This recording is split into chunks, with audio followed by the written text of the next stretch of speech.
And a very good afternoon, everyone. Welcome to Issues and Attitudes. My name is Jeff Owens, Interim Director at WEIU TV and Radio. My co-host is Mr. Daniel Jones. Hello, I am back again. Thank you for having me, Jeff. No problem. And our guest there from the EIU Booth Library, Director, I almost called you Tom Newell, Zach Newell. I'm losing my mind. Zach, welcome. Thank you. Good to see you again. Here. Thanks. And of course from the library, Beth Heldebrandt, who's always here.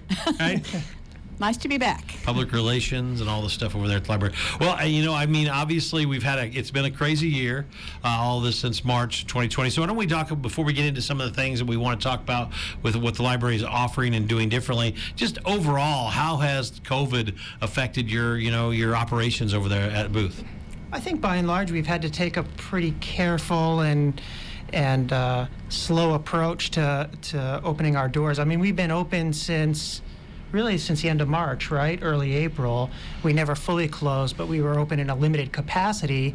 And then I think it's just a matter of getting our bearings on making sure that we proceed in a manner that's as safe as possible for everybody. But it's been clear since the spring that the library is a much needed resource, especially because of its technology, access to computers and technology, and the information and resources that are available in the stacks and through the people that work there. When the library, when you would go back to March, what was the initial response? Did you have to close down for a while, then reopen under new rules, or? Well, we stayed closed for spring break, and then we stayed closed sort of for one more week after spring break while we sort of regrouped. But then there was a feeling that we were going to have enough students on campus and enough students who just needed that as a resource to be able to even finish their work remotely. And we were happy to do so because it was just a function of providing that service and making sure we were completely student-centered, and it was clear at the students who were coming in. So it was partially shut down, so only the south entrance was open, and then students came right in. All the stacks were closed. They filtered right in up the stairs, and they were able to use the computer labs. We have a couple of computer labs on the 4th floor, and then some of the study areas. And it was clear how much that was really appreciated and needed. And then we realized mostly what we really needed was access to technology that was remote or mobile so that it could help facilitate remote work. And we realized that we needed to do some more work in bridging that technology equity gap, which is to make sure that we were starting to be able to purchase some laptops and mobile devices so that students had that available should we have continued with some of the remote work. Okay. And it was needed in the spring. We had students who wanted to check out a laptop and that sort of stuff, cameras, webcams, and so on, and just needed troubleshooting help and a place to go. So. Okay. Daniel? Yes, I wanted to know, since the pandemic has started and the library has taken on different kind of things different because of the pandemic, visually, how does it look now once you walk in it than it did before? Well, in order to maintain social distancing, we've spread out the furniture a lot, so I don't know if half is right, but about half of our furniture is in storage. That was a big project over the summer, is figuring out places to put all the stuff. But we've got all of our spaces measured to make sure we have 6-foot social distancing throughout. All of our computer labs, every other computer is disabled so that people can spread out in the labs. Our bookshelves are not accessible to patrons. So if you walk through the library, you'll see yellow warning caution tape around all the bookshelves with signs every place that says you can still get books here, but we don't want people going in and touching all of the books ourselves. So we have several ways that people can request to get books from our collection. They just have to let the circulation desk know, and our student workers and our staff go and get the books for you and give them to you. And so as part of the protocols that we get from our library partners, all of our physical materials, like books, if you check out a book, are being quarantined for 7 days. So when you bring a book back, it gets put on a shelf for 7 days. That's that number has gone up. It was 3 days, and then it was 5 days. Now we're up to 7 days, just to make sure that any potential virus transmission that may have occurred on the materials is gone before we actually either put it back on our shelf, or if it's in our library loan from another library, before we send it to another library or they return it to us. Did you ever think this would be the way it was? Things were, right? No, we've learned a lot in the last 4 months. We all have it. It seems like every day is something new. So I know the Student Center for Innovation is something that you were working on last time we talked. Where are we at right over there with that? Yeah, so we told you, I think before we mentioned that we got a very generous grant from the Charleston Area Charitable Foundation, $50,000 to remodel the space. And we just weren't sure at the beginning of the summer whether we were going to be able to move forward with the remodeling plans, because there was so much work that needed to be done on campus from the carpenters and facilities and making sure that all of the classrooms are ready. But as it turned out, we were able to move forward with that remodeling project. And just in the past week, all of the carpeting has been finished or has been put down in that space, and they've painted all of the walls. The electricians have been in there updating the lighting, so updating it to more energy efficient and brighter lighting with the LED, and then putting in some outlets and some data drops in the facility so that it can really be used actively as to our intention. What's the deadline or timeline to get that thing done? I believe it's the end of the month. Oh, So, really? Yeah, so it looks like within the next week, all of that work should be complete. And then for a student like Daniel or any of the other students, what will that mean for them? Well, eventually it's going to be an active learning space with a technology lab. And I don't know if we mentioned the last time we spoke, but we also got a grant from the Illinois State Library, which gave us $20,000 to purchase technology. And then in the meantime, we've had a number of grants throughout the summer that we've applied to through the CARES Act, the federal government grant. And then by extension, it's sort of a CARES Act grant, but at the state level. But in any case, we've gotten some money allocated to us, and I mentioned that technology equity gap, but to purchase some more technology that will be available for checkout to students. Not quite in the space, but there's a little old periodical checkout desk next to the CSI that hasn't quite been renovated yet, but that's where we'll be checking out some of the technology, so we'll be able to use the CSI space as an area to get some instruction on how to use some of the devices or use the technology. Very cool. Very cool. Daniel? Yeah, speaking of grants, I understand you guys just got a $14,000 grant for the Big Read program. Can you guys elaborate on what the Big Read program is? Sure. The Big Read program is through the National Endowment for the Arts. So we applied for that back in January, found out in April that we received the grant. The focus is to choose one book and provide a variety of programming around that book and the themes in that book. So we had many campus and community partners that met with us who are interested, and between us, we chose one book from the list that they presented to us, and our book is An American Sunrise by Joy Harjo. And Joy Harjo is the current U.S. Poet Laureate. This is her second year, I think, in that role. She was renewed. She has a Native American background.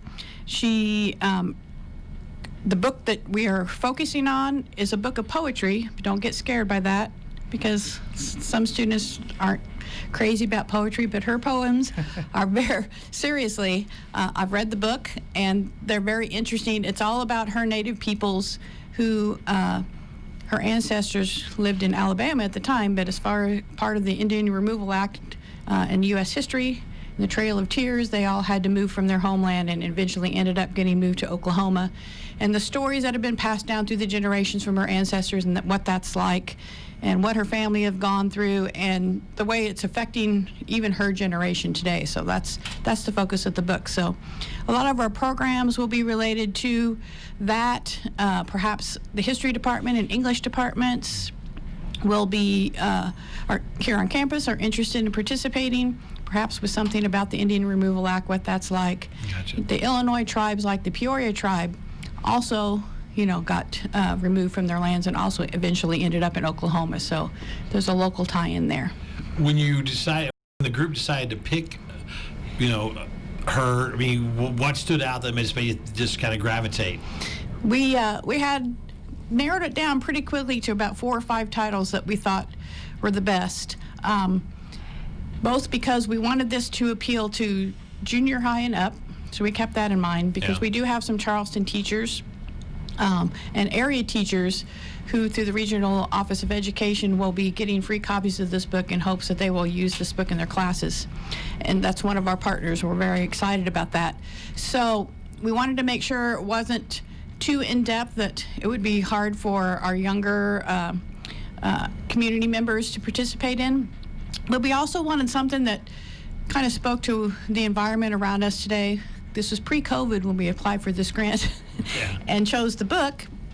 But as Zach talked about, COVID itself has brought light some of the inequities in rural areas and that sort of thing, and in odd ways. It's sort of tying back to our book in ways that we hadn't expected. So it should cause some pretty interesting conversations. And then as far as the poetry angle, we found out from the library's perspective several years ago, we did a program called Muslim Journeys, and that was around also a book of poetry, and we were a little concerned whether people would participate, but it turned out to be one of our favorite programs and got the most response. For one thing, the book is thin, it's not really long, and you can read it in small portions because the poems are somewhat short, and you can really zero in on just one poem over another, if you don't want to read quite the whole book. So I want to get back to the Trail of Tears thing, but I want to talk about what's the next event in the process here. Yeah, last week we had a special event with Dr. Debbie Reese.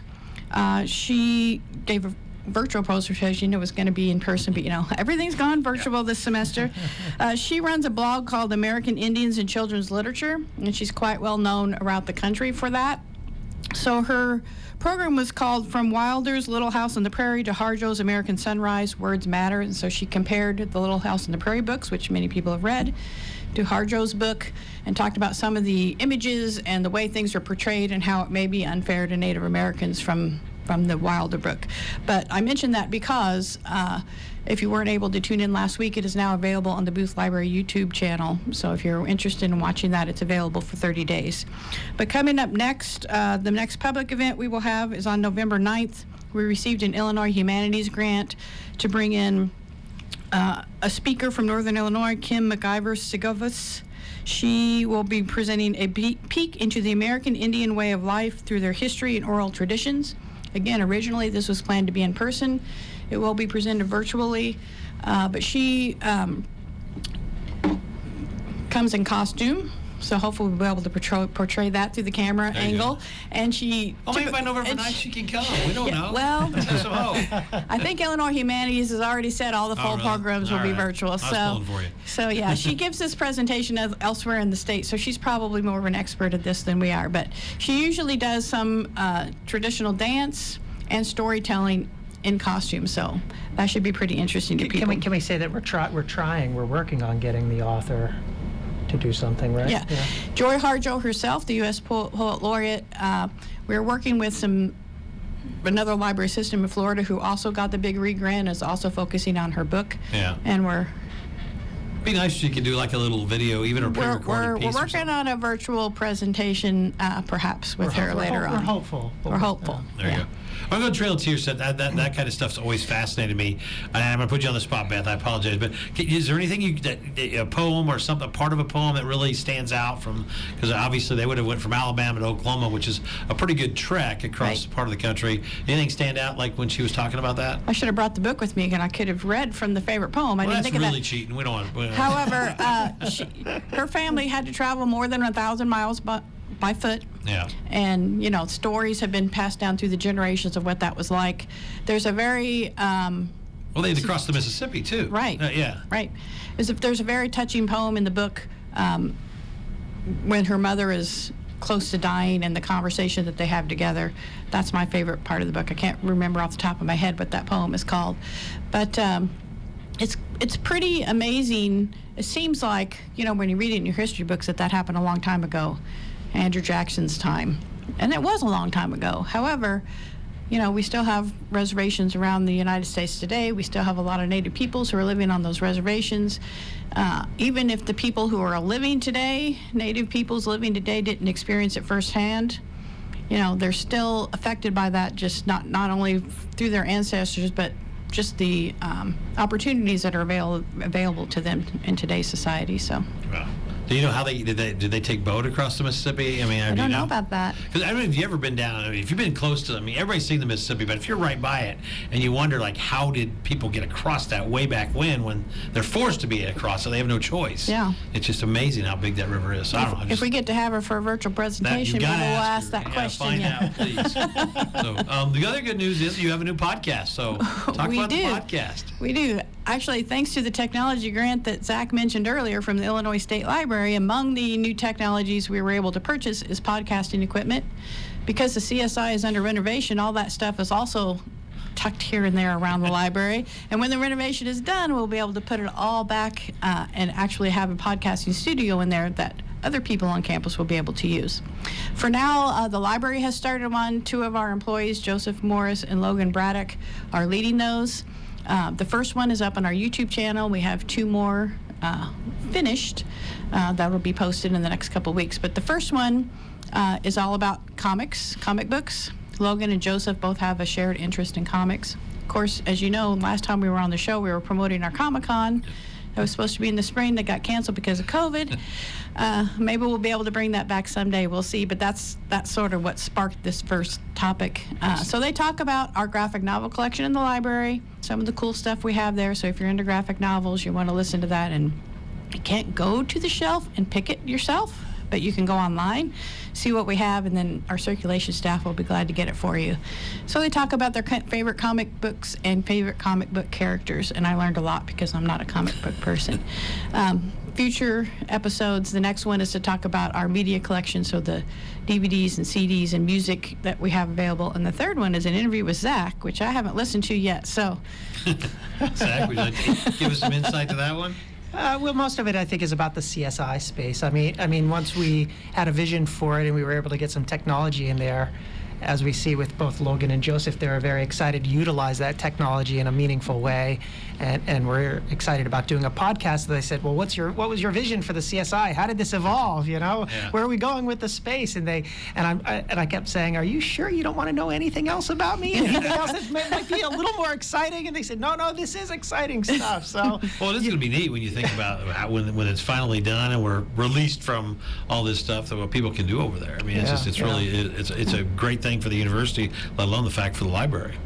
Well, as we see, I mean, and not just pandemic related, but in general, people love having access to a lot of different technologies, and we have so many different types of devices and access to software and hardware that'll be available into that space.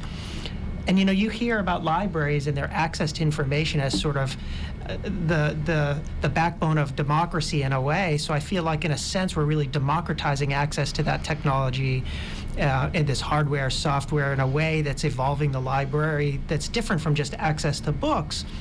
And I hear from students all the time that they might say, "Oh, I'm using this piece of software to do, say, cost estimating, as part of my construction class, but, I'd like to have access to that in the library where I can go late in the night and have access to that while you're still open." And it's just really exciting to be able to have access to that. And one other function of this gear allocation, because the university was allocated money, is that really we say it's a center for student innovation, and we're always asked, well, are you getting feedback from the students? And this year we're going to have the opportunity with a couple of my colleagues to create sort of a design competition where we'll encourage groups to get together and design and say, what would an ideal innovative space look like to you? And then we'll be able to award money based on the winning designs, the top 4 or 5. Oh, really? Allocate money to the purchase of hardware, software for the space, and then they'll be able to develop a project. So let's say somebody wants to solve, I don't know, do something with recycling or trash in the town, and they say, well, I've got this problem, and here's how I'm going to solve the problem, and here's the hardware or the software I would need to be able to, say, do modeling or showcase, my solution to this problem, and here's how I would enact it and be able to do it in this space. So it's an exciting way to get feedback from the students to say, hey, what do you need to be successful? This space exists for you. We're here in the library for you. Tell us what you need. And it's a great way for students to be able to think, what do I need? Rather than us just saying, well, we think you might need this, if the students are never going to use it. And will there be a point of contact for the CSI, or that be you or Beth, or how will that, will there be somebody in charge of it? So, well, we're still trying to figure it out, but right now I think we're going to depend on some student workers and maybe GAs to really start to get it up and running. And certainly with this gear allocation and more or less a group effort too, so colleagues like Newton Key and the faculty development, and Catherine Polidor, who you've met once before, was on this show. And so right now it's really a team effort, a lot of excitement. And Andy Kogel, you've met him. He's really excited and works directly with the students and really talks up this space. And some of the feedback we get is just sheer excitement about, really, I'd like to get access to this Adobe suite. How do I do it? Show me. I'm ready. Yeah, exactly. Dan, other things in your mind back there? Yes, I wanted to revisit the Big Read program. So the book you guys chose was An American Sunrise by Joy, and it talks about her Native American heritage. And right now, diversity and inclusion and representation is such a big thing, as we just saw recently with the Oscars and their decision to kind of hard down on the Best Picture nomination. So when you guys were choosing the book, did that play a big part into it? So what was your process, and was diversity and representation of Native Americans a big part of your reasoning in choosing the book? Our process was first contacting several campus and community members who are interested and getting them all together in a room. We could still do that prior to COVID.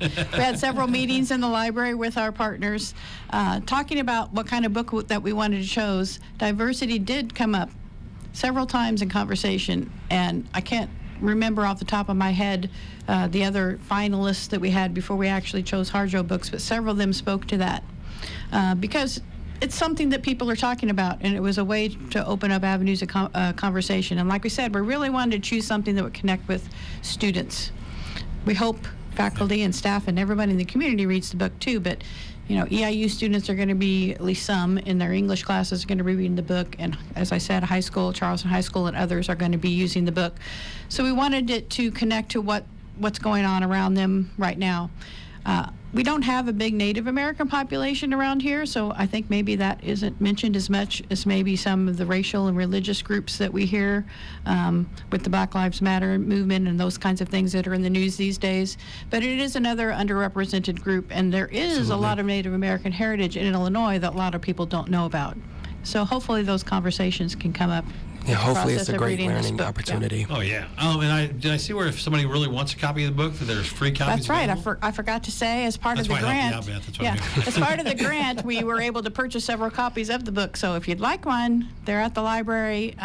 You can stop by and pick one up, or get in touch with us if you need it to be delivered or mailed to you somewhere or something like that. All right. Well, next time you're in Buzzard, please bring us one. All right.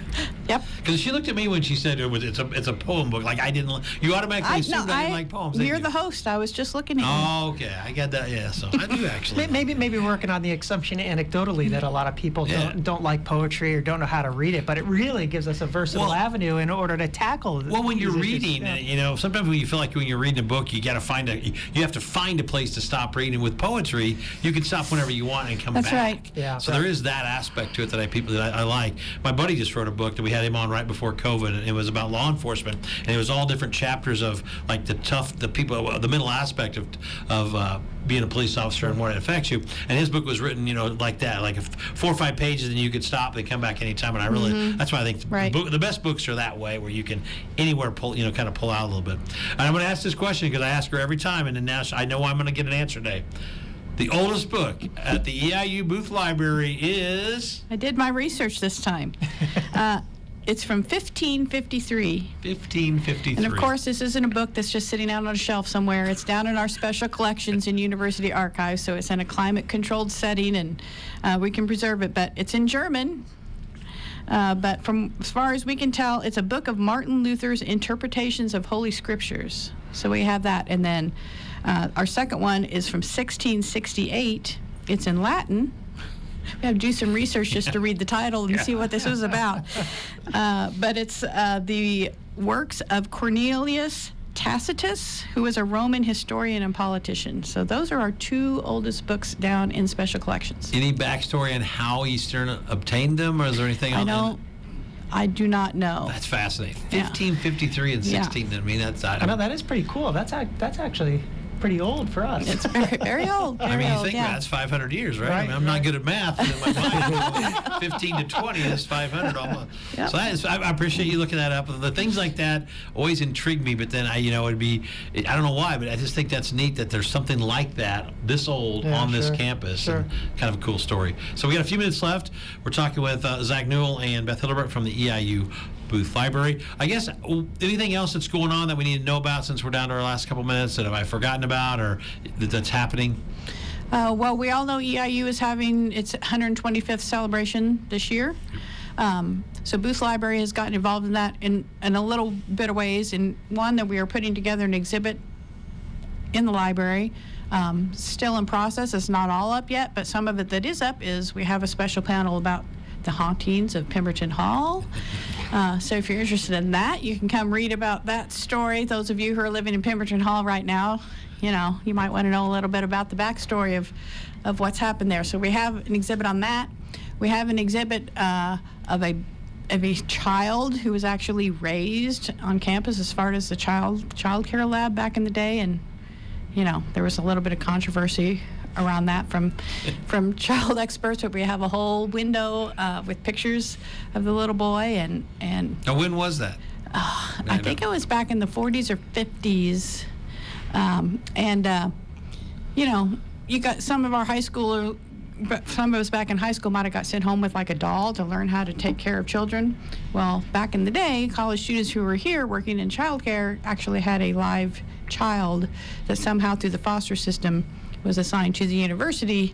And for a couple years, he was raised here. Do we know what became of him? Students got, I think over time, he was put back into a more regular home and grown up. It'd be nice to see if we could find him. That would be, That'd be a great research project for somebody. That's a huge amount of responsibility to help care for an actual child. I mean, when I was in high school, they give you a bag of flour, and you're lucky if the bag didn't break after 2 weeks, right? Glad I graduated Eastern, let alone take care of another human.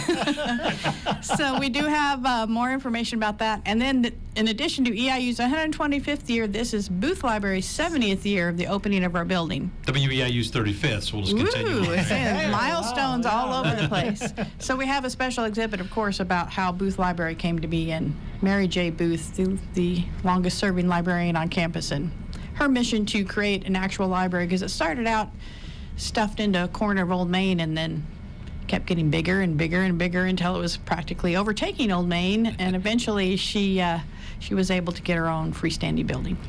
Now, are all your staff working on site, or do you have any people that are doing Most of them are working on site. Yeah, we have some who are working remotely.